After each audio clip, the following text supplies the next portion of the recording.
ये देखो, आज भी खाना नहीं बनाया इस बहू ने। मैं तो अब इस बहू से परेशान हो चुकी हूँ। इसे तो बिल्कुल शर्म ही नहीं आती है। एक हफ्ता हो गया इसे अपने कमरे में बिस्तर पर लेटी हुई है, घर का कोई काम नहीं करती है। इसे तो मैं आज अच्छे से बताती हूँ। कितने दिनों से मेरी तबीयत खराब है, लेकिन घर में किसी को दिखाई नहीं दे रहा है, और तो और इन्हें भी कोई फर्क नहीं पड़ता। और माँ जी, उन्हें तो बस मेरे काम से मतलब है। अरे, एक हफ्ता हो गया मुझे, मेरा बुखार ठीक नहीं हो रहा, मुझसे उठा भी नहीं जा रहा, लेकिन कोई मुझसे पूछता तक नहीं है। मेरी तबीयत खराब है, उठने तक की हिम्मत नहीं है। बहू, क्या हुआ है तुझे? एक हफ्ता हो गया तुझे बिस्तर पर पड़े पड़े, ऐसा भी क्या हो गया? आज भी खाना बनेगा या नहीं? शर्म नहीं आती तुझे? एक हफ्ते से सास खाना बना रही है। कितनी बेशर्म है ये शर्म नहीं आ रही है? सास खाना बना रही है एक हफ्ते से, और कैसी निर्लज्जों की तरह पड़ी हुई है बिस्तर पर। बहू, ये तेरा ससुराल है, मायका नहीं, जो पड़ी है बिस्तर पर आराम से।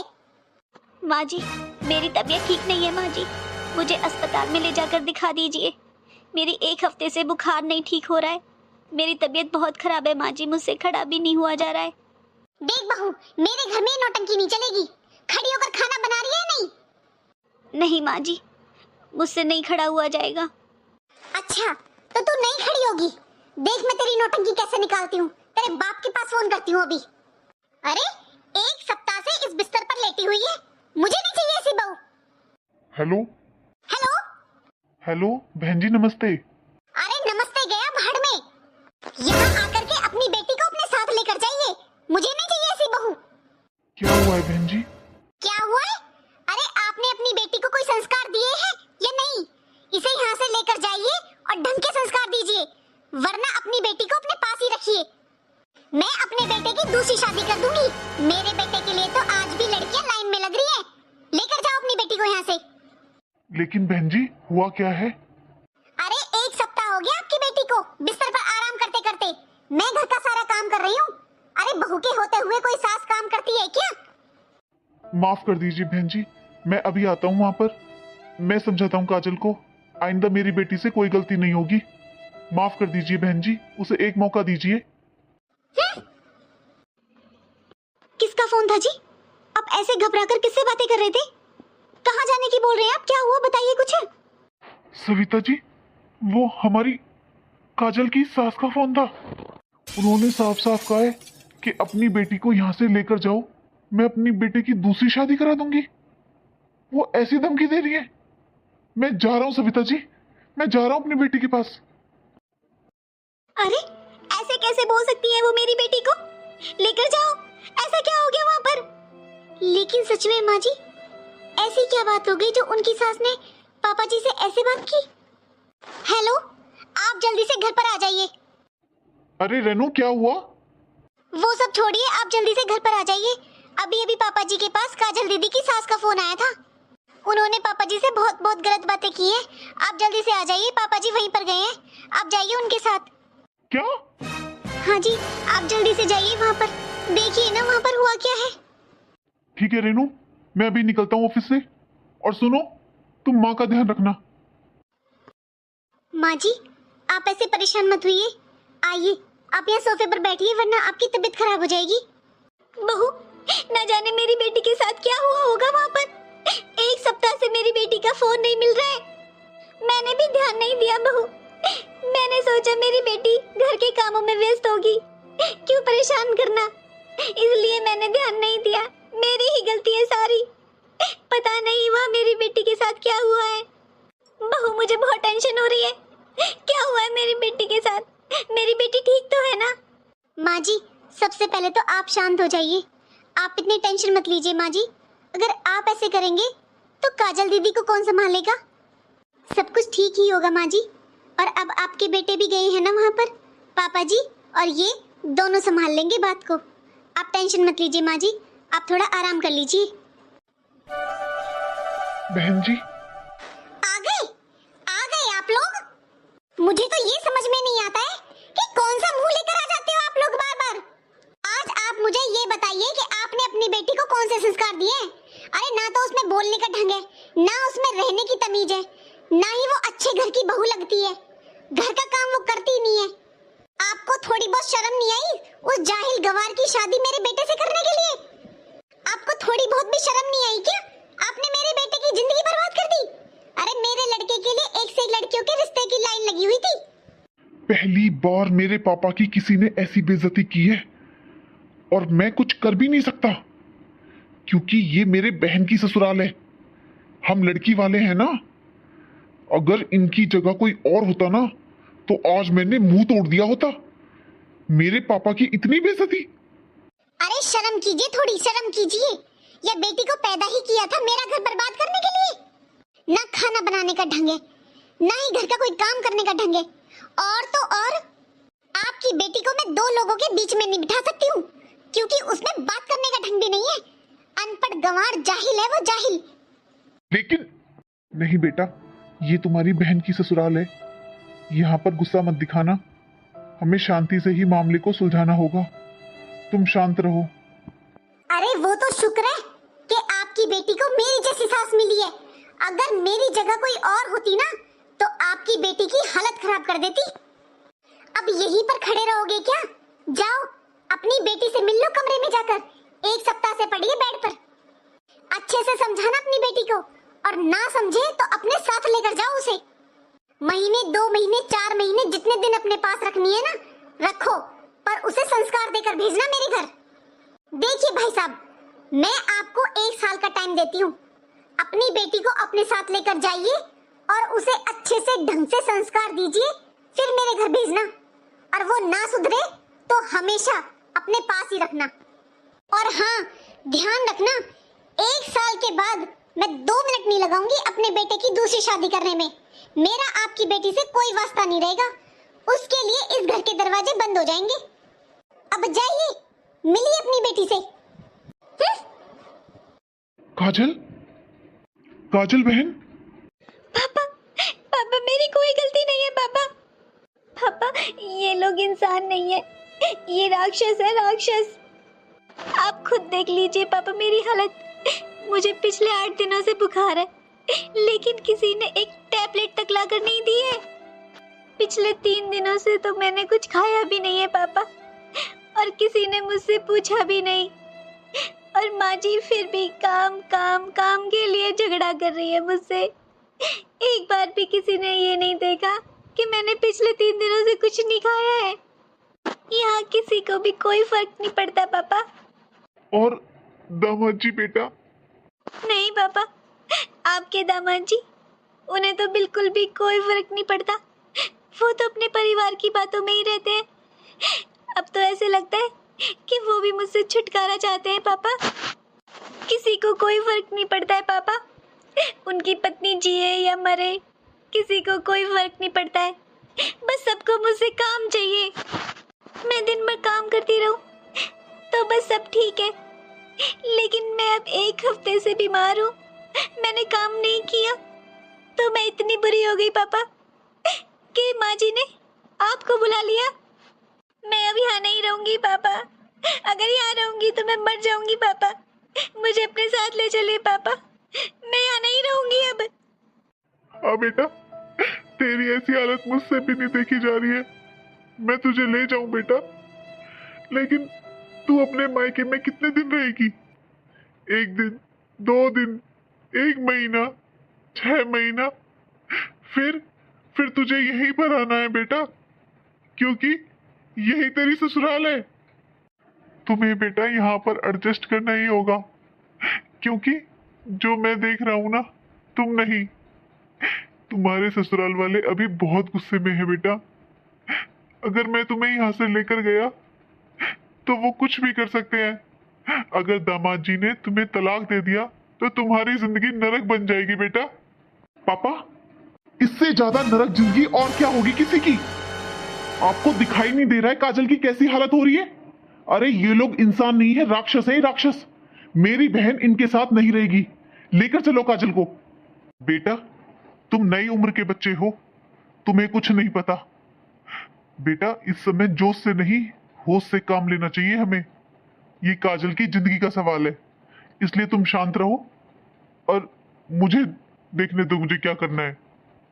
काजल, मैंने कभी भी तुम दोनों बच्चों में कोई फर्क नहीं किया। जितना प्यारा मुझे बेटा है ना, उतनी ही प्यारी तुम हो काजल। लेकिन तुम समझ नहीं रही हो बेटा। अगर मैं तुम्हें अपने साथ ले गया ना अभी, तो बहुत बुरा होगा।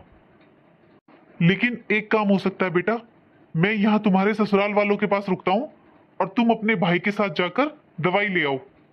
एक बार तुम ठीक हो जाओगी ना बेटा, तो सब कुछ ठीक हो जाएगा, सब कुछ पहले जैसा हो जाएगा।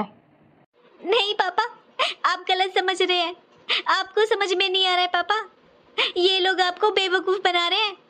ये मैं बीमार हूँ इसलिए लड़ाई झगड़ा नहीं कर रहे हैं। ये तो पापा जी जब मैं ठीक थी ना, तब भी मेरे साथ ऐसे व्यवहार करते थे। मैं सारा दिन घर का काम करती हूँ, लेकिन माँ जी कभी खुश नहीं होती है। और ये आपके दामाद जी, ये तो मेरे अच्छे काम को भी अच्छा नहीं बोलते। हर वक्त मुझे जाहिल गवार बोलते हैं। अपने दोस्तों के सामने मेरी बेइज्जती करते हैं पापा। मुझे नहीं रहना पापा यहाँ पर। आप बस मुझे ले चलिए पापा। ठीक है बेटा, मैं तुम्हें ले चलता हूँ अपने साथ। लेकिन कितने दिन तुम अपने मायके में रहोगी? लौट कर तो तुम्हें यहीं पर आना है ना बेटा। हम समाज में रहते हैं बेटा, और समाज में ना हर बेटी की मायके से डोली उठती है और ससुराल से अर्थी। और हम अगर समाज से अलग चलने लगे ना बेटा, तो समाज वाले हमारा जीना दुश्वार कर देंगे, हमारा जीना मुश्किल हो जाएगा। बेटा जा, अपनी बहन को डॉक्टर के दिखा कर ला।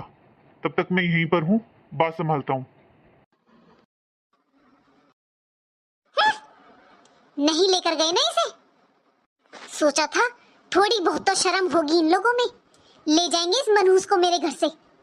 लेकिन नहीं, मैं इस गवार को अपने बेटे की जिंदगी से निकाल कर ही रहूंगी। ये लोग क्या समझते हैं, मैं इस महारानी की सेवा करूंगी? सेवा करेगी मेरी जुत्ती। अरे आप लोग आ गए। कैसी है जी मेरी बच्ची? आप ऐसे जल्दबाजी में भाग कर गए थे वहां पर, क्या हुआ है वहां पर? कुछ बोलिए, आप ऐसे चुपचाप क्यों खड़े हुए हो? क्या बताऊं सविता जी, बेटी का बाप हूं ना, इसलिए बहुत मजबूर हूं। मैं अपनी बेटी की तकलीफ में भी उसका साथ नहीं दे सकता। मेरी बेटी बार बार मुझसे बोल रही थी, पापा मुझे यहाँ से ले चलिए, लेकिन मैं इतना मजबूर था, मैं उसे नहीं लाया। उसकी सास ने तो एक ही धमकी दी है कि वो अपने बेटे की दूसरी शादी करा देगी। मेरी बेटी बहुत तकलीफ में है सविता। मैंने कभी नहीं सोचा था कि मेरी बेटी को ऐसा परिवार मिलेगा। आज मेरी बेटी बहुत तकलीफ में है सविता। आज जैसी हालत में मैं मेरी बेटी को वहां छोड़कर आया हूं ना, बस मेरा दिल ही जानता है। ऐसी हालत में भी दीदी को वहां पर छोड़ा है? कैसे पिता है ये पापा जी ने अच्छा नहीं किया। सुनिए जी, मैं पापा जी का तो समझ सकती हूँ कि वो समाज की कितनी फिक्र करते हैं, लेकिन आपको क्या हुआ? आप अपनी बहन को वहां पर कैसे छोड़कर आ गए? आपको काजल दीदी को लाना चाहिए था। रेनू, तुम्हें क्या लगता है मैं अपनी बहन की ऐसी हालत देखकर खुश हूं? लेकिन पापा ने आज मेरी एक नहीं चलने दी।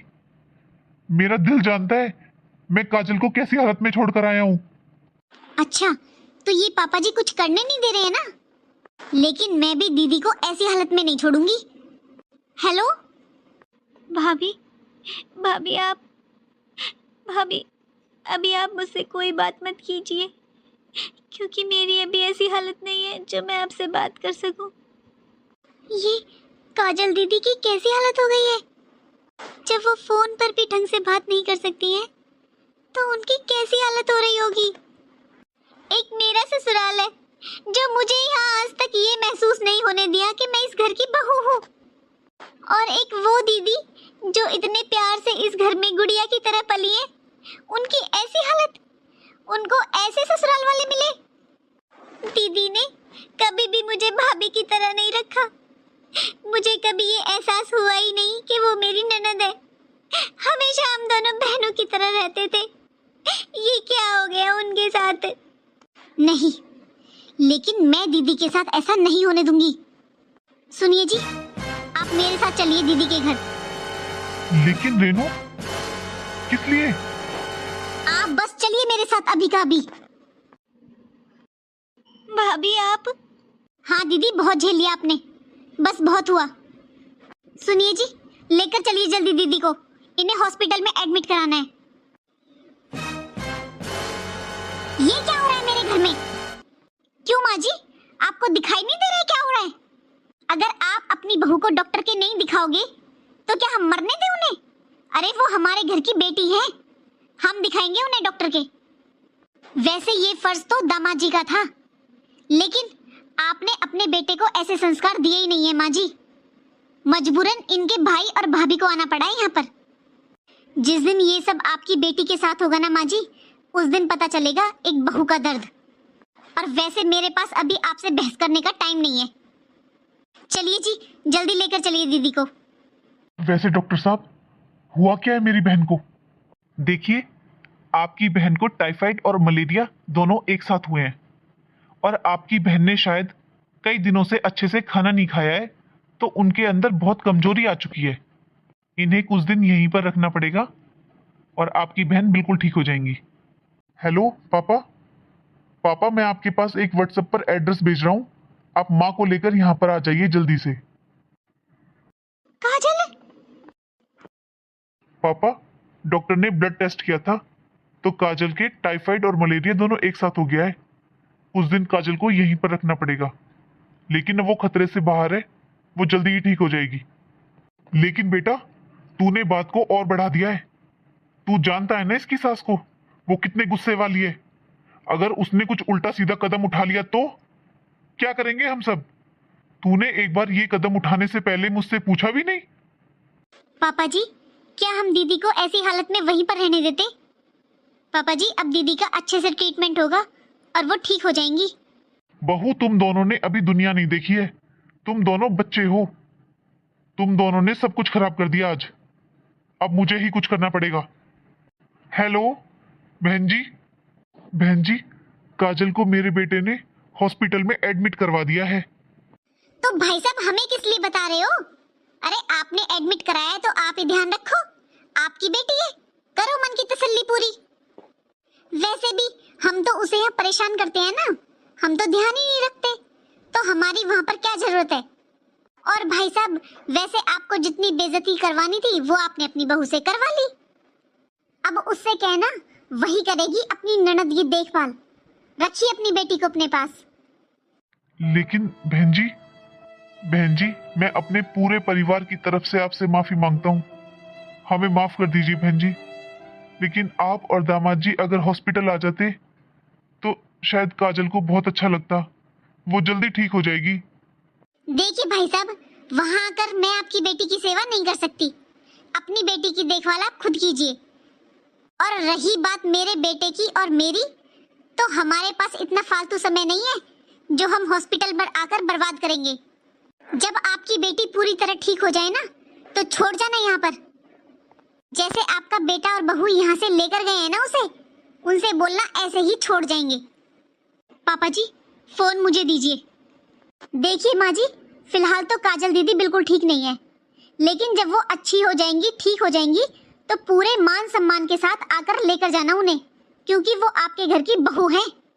और रही बात दामाद जी की, तो उन्हें तो यहाँ आना ही पड़ेगा, क्योंकि उनकी पत्नी एडमिट है यहाँ पर।